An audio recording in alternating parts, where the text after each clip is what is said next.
Philippines, magandang umaga po mga kaibigan, mga kapatid. Ngayon, salamat marami sa ating Amang Diyos na hanggang ngayon nandito pa rin tayo sa loob ng bahay dalanginan upang sumamba sa Kanya. Kaibigan, kapatid, malapit na talaga ang paghuhukom. Ang lahat ng mga kasamaan, ang lahat ng mga palatandaan ay nandito na. Alam po natin, na makikita na po natin nung nakaraang araw, may bloody moon na naman. At saka ang ating araw napakainit na. Ngayon, magka-El Nino na naman sa taon na ito. At patuloy pa rin ang mga digmaan doon sa Middle East. Kung natandaan niyo mga kapatid, nung sinabi ko na may digmaan kasi itong Israel ay gumagawa na ng mga kasamaan, mga kaibigan, mga kapatid. Nung sinabi ko na Israel, ipalabas ninyo sa inyong mga bahay-sambahan, yung mga rebulto, mga imahe, 1 buwan lang yun. Nangyari. Mga 1 buwan lang yun. Tinira ng Hamas ang Israel at nawasak yung mga bahay-sambahan ng Israel. Lalo na ngayon, si Netanyahu ay gumagawa na ng mga pagpatay sa mga maraming mga sibilyan doon sa Palestine. Mga bata, mga paaralan, binomba niya. At may mga hospital pa na binomba niya. Kasama niya itong si Donald Trump na presidente ng Amerika. Ang lahat na yan na mga palatandaan ay nakasulat noon una pa na ipagamit pa ang Bible. Doon sa Old Testament na kung ang sabi ng Panginoong Hesukristo, kung makita ninyo na ang buwan ay parang dugo na, ang araw ay dugo na, ang dagat, ang tubig ay magiging dugo. Yan po ang palatandaan na malapit na talaga ang paghuhukom. Kung sa panahon ni Hesukristo, panahon sa mga apostolis, nagsasabi na sila na malapit na talaga ang mga paghuhukom, ang lahat ng mga palatandaan ay nakikita na natin, tiyak, malapit na talaga ang paghuhukom. Alam po na ninyo mga kapatid, mga kaibigan, mapalad ang mga nangamatay na may takot sa ating Amang Diyos. Mapalad silang mga nangamatay na gumagawa ng mga kabanalan. Kasi ang nakasulat sa banal na aklat, uunahin sila. Sila'y kukunin sa kanilang mga libingan at sila ay dadalhin doon sa bayang banal na inilaan para sa kanyang mga pinili. Kung noong una ay ang sabi ng ating Panginoong Hesukristo ay ako'y aakyat sa langit para maghanda ng inyong tahanan at kung saan ako ay nandoon din kayo. Ako'y makipag-usap sa aking Ama at inyong Ama, aking Diyos at inyong Diyos. So mapalad talaga ang mga tao na unas lang nangamatay, sila ay mga banal. Hindi sila gumagawa ng mga kasalanan, mga kasinungalingan. Hindi tulad ngayon, kung titingnan natin, dito tayo tumingin muna sa ating bansa, napakaraming mga taong mga gumagawa ng mga kasinungalingan, mga kasalanan, mga pangluloko sa mga tao, mga magnanakaw sa Kabanang Bayan, yung flood control project, bilyon-bilyon ang ninakaw. Lantaran na talaga ang mga kasalanan nga ginawa ng tao. Yun talaga ang totoo. Gusto nilang i-impeach ang Vice Presidente para matakpan ang mga pagnanakaw nila, yung project control. Yun talaga.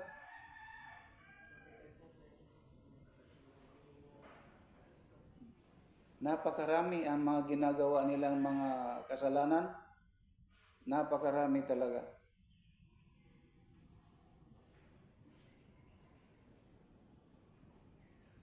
Ang lahat ng iyan, ang mga tao na iyan ay susunugin talaga.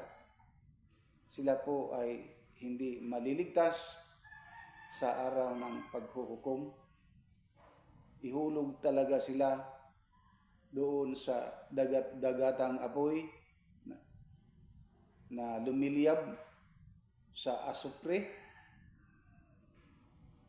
na ang kanilang katawang lupa ay hindi sila doon ang kanilang mga, kahit sumigaw sila, hindi na sila maririnig kasi huli na ang lahat. Pero may mga tao talaga nga gumagawa ng mga kasinungalingan, mga kasalanan na maliligtas sila kung nagbabago. Kasi ang tao, kahit siya anong kasalanan na nagawa niya, malaking kasalanan na nagawa niya, kung magbabago siya, maliligtas siya pagdating ng araw ng paghuhukom. Kaibigan, kapatid,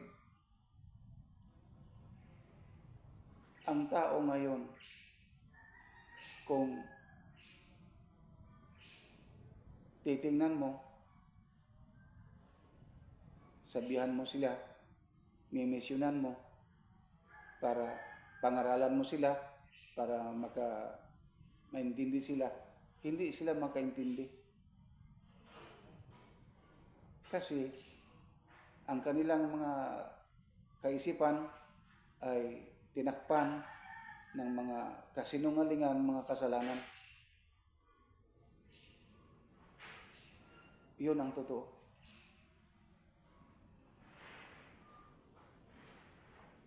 Lalo na ngayon, napakaraming mga tao na may mga relihiyon sila, Marami sila. Ang iba, ang sabi ng iba, hindi tayo dito sumamba sapagkat kakaunti lang sila, ilan lang sila. Doon tayo sa maraming mga tao, mga di-auto sila, mga kutsi sila, at saka may mga drum sila, may mga tulunggon sila, may mga gitara sila, may mga organ, gumagamit sila ng mga organ. Kaibigan, kapatid, ito ano po ba ang utos ng ating Amang Diyos? Kung susundin mo lang ang kanyang kautusan, gagawin ninyo ang inyong pagsamba sa katiwasayan.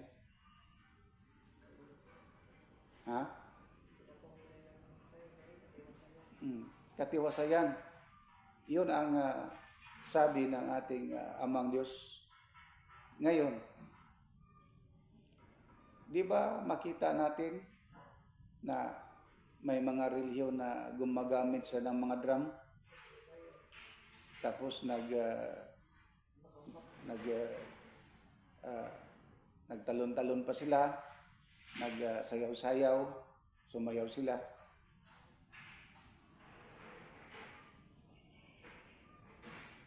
Pero kung tanungin mo sila, ay naniniwala naman kami na mayroon talagang Diyos. Hanggang salita lang sila, wala sa gawa. Ang nakasulat sa banal na aklat nung ipagamit pa ang Biblia, ano ang sabi? Aanuhin mo yung paniniwala mo na ikaw ay hindi gumagawa.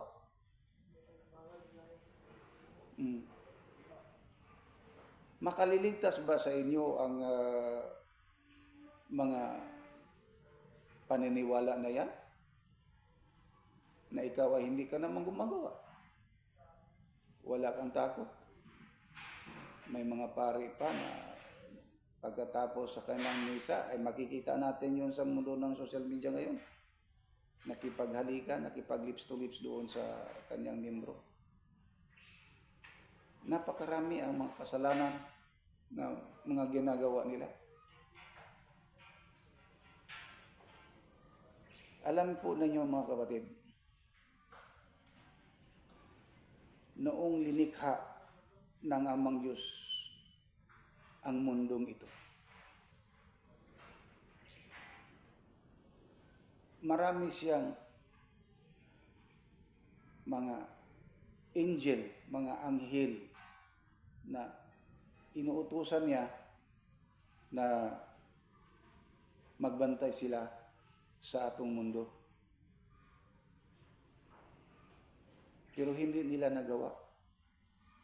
Ang ginawa nila, sila po nakapag-asawa sa mga babaeng tagalupa, at ang naging supling nila ay mga higanti.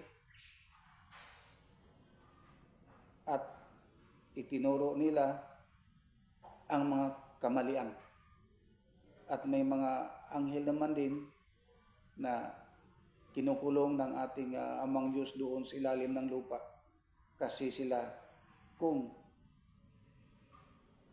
makalabas sila, napakalubha ang mga kasinungalingan, ang mga kasalanan nila. Yung pong bang mga pangarap ng tao, gusto niya magkaroon siya ng maraming pera, gusto niya magkaroon siya ng mga sasakyan, mga mamahaling sasakyan, mga mamahaling bahay sa mga bahay nila. Marami silang pera.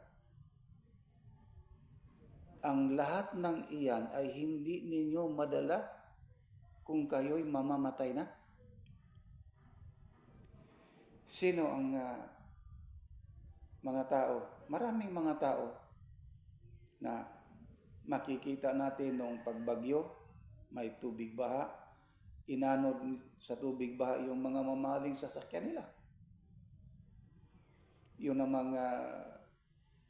mga tao na nangungutya sa ating amang Diyos tulad nung nangyari sa Los Angeles, California. Mga 1 buwan lang yun nung kinukutya nila ang ating amang Diyos.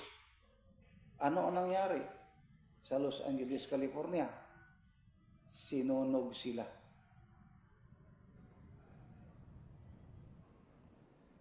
Kaibigan, kapatid,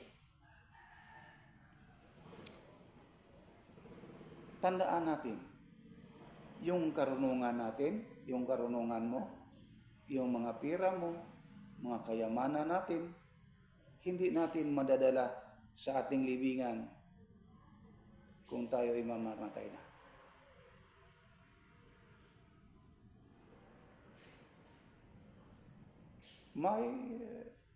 May mga tao doon sa Los Angeles, California na nakatira doon sa ilang story ba yun?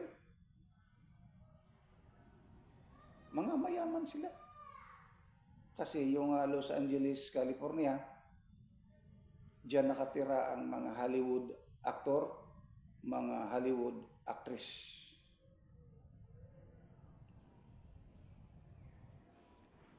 At ito ang pinakamatindi, kaibigan, kapatid. Yung mga taong nagkumakanta sila kasi alam nila na ano daw sa kanilang mga tulunggon, sa kanilang mga gitara, mga organ ay maluhalati ang ating amang Diyos. Hindi po yan tama. Kung may mga organ ka, may mga gitara ka, may mga tambol ka dyan, nagtumatalon ka, sasabi ka, hallelujah, hallelujah, praise the Lord, hallelujah. Naku po, tandaan natin, kapatid, sa mundo ngayon, maraming mga relihiyon na ganon ang ginagamit. Ginagamit nila ang Biblia para makakulimbat sila ng maraming pira sa kanilang mga membro.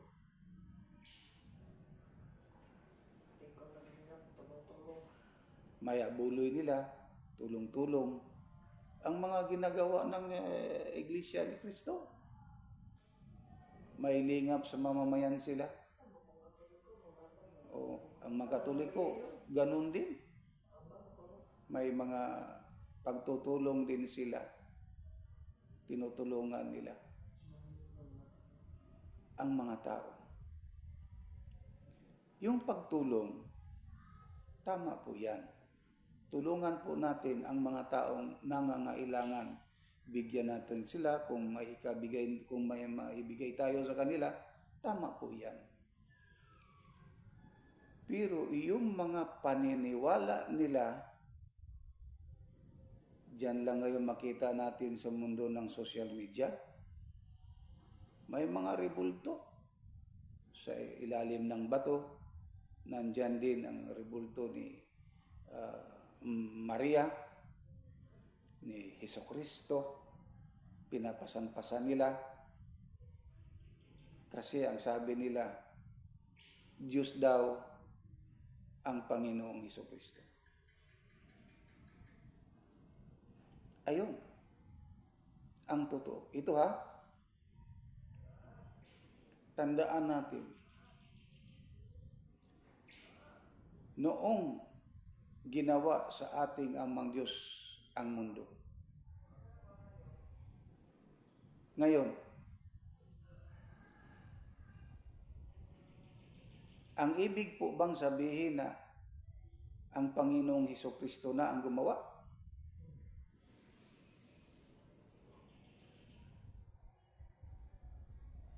Kasi yun ang mga maling mga pag-aaral nila.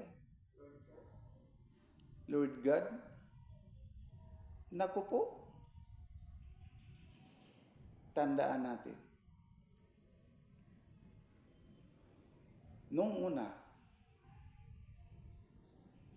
napakalapit sa ating Amang Diyos mula sa tao.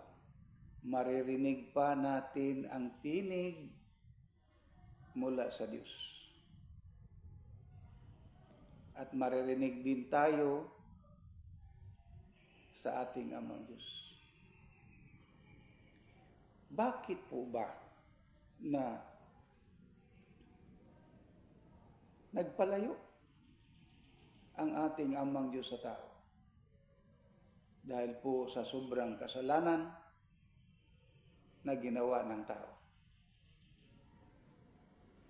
Ngayon, ito. Ang Holy Quadroge Religion Incorporated, ito lang ang siyang nag-iisa na dapat ang tao dito sa atin sumunod. Ano naman ang sabi ni Ili Soriano? Sila daw ang tinatawag na ang dating daan. Sino po ba itong si Soriano? Itong si Ili Soriano, isa po iyang ministro ng Iglesia ni Cristo. Tiniwalag siya kasi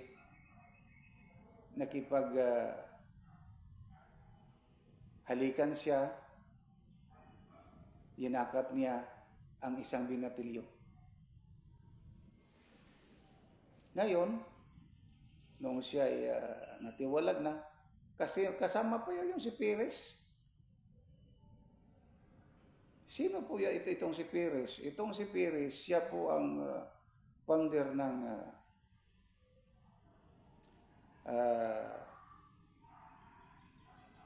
tingnan mo ang kanilang bahay-sambahan, parang bahay-sambahan ng iglesia.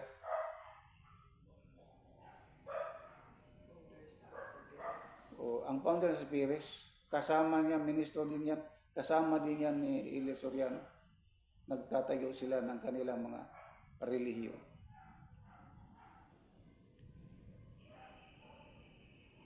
Kaibigan, kapatid, nabasa na nila na talagang may 4 na malalakas na hangin na makapinsala sa mga malalaking kabundukan. Sino po ba yung 4 na malakas na hangin na makapinsala sa mga malalakas at mga malalaking kabundukan, kabukiran? Tandaan natin, Jehovah, kasi itong si Jehovah, marami ang tawag sa kanya, magpatawag ba yan siya ng Yahweh, Susi, Ama, Amang Diyos, iyon si Jehovah. Jireh, tandaan natin itong si Jireh, iyon ang tinatawag na provider. Ngayon, ang tao, palagi siyang nanalangin sa ating Amang Diyos. Ama, sana po makaprovide ako ng mga sasakyan, makaprovide ako ng bahay, makaprovide ako ng mga masasarap na pagkain. Ngayon, nakaprovide ng tao. May mga pagkain na siya, may bahay na siya, at may mga sasakyan na siya. Bilang isang tao, kasi ang tao kasi umiinom at kumakain. Nagkakasakit ang tao.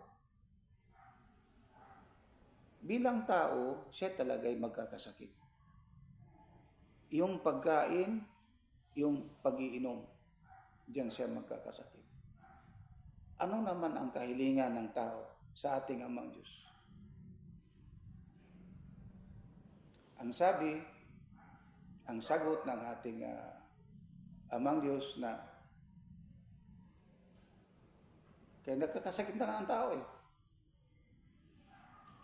Ngayon, Amang Diyos, sabi ng tao, kung maaari sana, patawarin ninyo ako sa aking mga kasalanan at kunin niyo itong malubhang karamdaman ko, nagkakasakit kasi ako.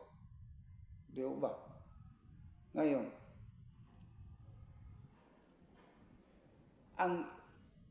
ang pinaka doktor na sa espiritu, yun si Jason. Isang angel yan, isang anghel yan, na siya ang, kung sino ang nananalangin na tulungan siya para makuha yung sakit niya, dininig sa ating Amang Diyos yung panalangin ng tao. At itong anghel naman, tingnan natin na, itong anghel naman na si Jason, puntahan ka niya. Hindi mo lang malaman na kayo ay ginagamot na pala kayo, hindi mo lang malaman. Tulad ng may isang ama na dumadalangin na nagkakasakit yung anak niya. Pero noong narinig niya ang tinig, umuwi ka na lang. Noong pag-uwi niya, ang bata ay wala ng karamdaman, wala ng sakit. Naglalaro-laro na ang bata. Ang ibig sabihin, nagamot na ni Jason. Jason. Nagamot na kasi inuutosan ng ating Amang Diyos itong si Jason. Yung anghel na yan. On that time, ilang taon pa, ilang siglo pa, lumabas, pinadala ng ating Amang Diyos ang Jesucristo na yan. Bakit pipilitin ninyo na ang Jesucristo ay Diyos?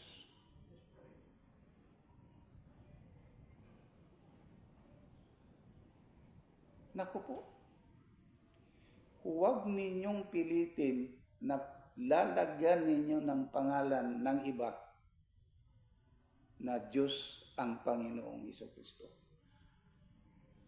Maraming mga talata sa banal na aklat sa Biblia na nagsabi, ito lang ipinako na ang ating Panginoong Jesucristo sa krus. Ang sabi ng Panginoong Jesucristo, Eloi, Eloi, lama sabachthani. Isa ka words na Latin. Kung sa Bisaya, Diyos ko, bakit mo ako iniwan? Sa Tagalog, Diyos ko, bakit mo ako iniwan? Sa Bisaya, Diyos ko, nganong gibiyaan mo ako?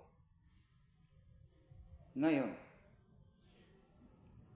kaibigan, kapatid, tayong lahat ay nag-aaral. Hindi si Jesucristo nagsabi na Diyos si ako, bakit mo ako iniwan? Napakaliwanag po, di ba? Marami pa ang mga talata sa Biblia, nung ipagamit pa ang Biblia, na nagsasabi ang ating Panginoong Jesucristo. Na ang sabi niya, Ama, kung maaari, tulungan niyo po ako. Itong sinabi ng Panginoong Jesucristo na, Ama, kung maaari, tulungan niyo po ako. Kung siya pa ang Diyos, sana, ang sinabi niya, Ama, Diyos si ako, tulungan mo si ako. Hindi ho ba? Napakaliwanag po. So, kaibigan, kapatid, tandaan natin lagi, ang Amang Diyos, ang tawag sa Kanya ay Ama. Amahang Diyos, God the Father, ang tawag sa Kanya. Siya po ang nagpadala kay Hesukristo para maging pamagitan mula sa tao at sa ating Amang Diyos. Yun po ang tama. Ito po ang totoo. Iba yung nagpadala, iba yung pinadala. Kaibigan, kapatid, sana po ay maintindihan po ninyo ang aking mga paliwanag. At hanggang dito na lamang po, tumayo tayong lahat at tayo'y manalangin sa ating Amang Diyos.